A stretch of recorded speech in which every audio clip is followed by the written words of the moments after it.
রাহুল আর অনামিকা একই স্কুলে পড়ে। রাহুল 10ম শ্রেণীতে আর অনামিকা 9ম শ্রেণীতে। প্রথম দিন রাহুল অনামিকাকে স্কুলের লাইব্রেরিতে দেখে। সে বই পড়ছিল আর তার মনোযোগ পুরো বইতে। রাহুল সাহস করে বলে, তুমি কি দি অলচেমিস্ট বইটা পড়ছ? আমিও এই বইটা অনেকবার পড়েছি। অনামিকা মুচকি হেসে উত্তর দিল, হ্যাঁ, এটা আমার প্রিয় বইয়ের একটি।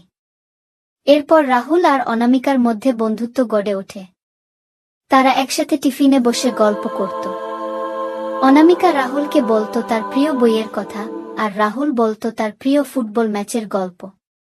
একদিন অনামিকা বলল, রাহুল, তুমি এত ভালো গল্প করো।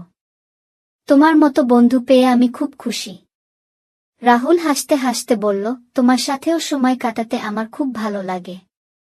একদিন রাহুল অনামিকাকে কিছু বলতে চাইছিল, কিন্তু তার বন্ধু শুভ এসে কথা কেটে দেয়। শুভ বলল, অনামিকা, রাহুল তো তোমার জন্যই লেট লেট ক্লাস করে। অনামিকা একটু রেগে গিয়ে চলে গেল।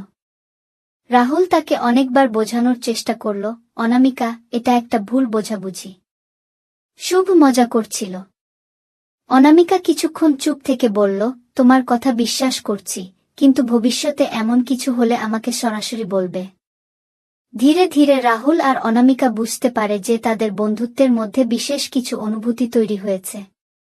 একদিন স্কুলের মাঠে বসে রাহুল বলল, অনামিকা, আমি তোমার সাথে সব সময় থাকতে চাই।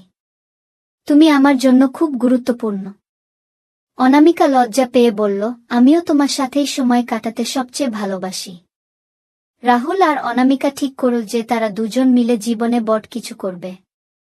অনামিকা চায় একজন লেখক হতে, আর রাহুল চায় একজন ফুটবলার। অনামিকা বলল, তুমি তোমার স্বপ্ন পূরণ করবে, আর আমি আমার।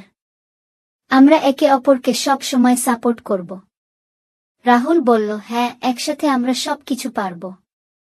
স্কুলের শেষ দিন সবাই আবেগপ্রবণ হয়ে পড়ে। রাহুল অনামিকার হাতে একটি ডায়েরি দিয়ে বলল, এই ডায়েরিটা তোমার জন্য। আমি আমাদের সমস্ত স্মৃতি এতে লিখে রেখেছি। অনামিকার চোখে পানি এসে গেল। সে বলল, রাহুল, আমি তোমার এই উপহার কখনো ভুলব না। তারা প্রতিজ্ঞা করল যে স্কুল শেষ হলেও তাদের সম্পর্ক এমনই থাকবে। গল্পের বার্তা, সত্যিকারের বন্ধুত্ব আর ভালোবাসা একসাথে থাকলে জীবনের সব স্বপ্ন পূরণ করা সম্ভব।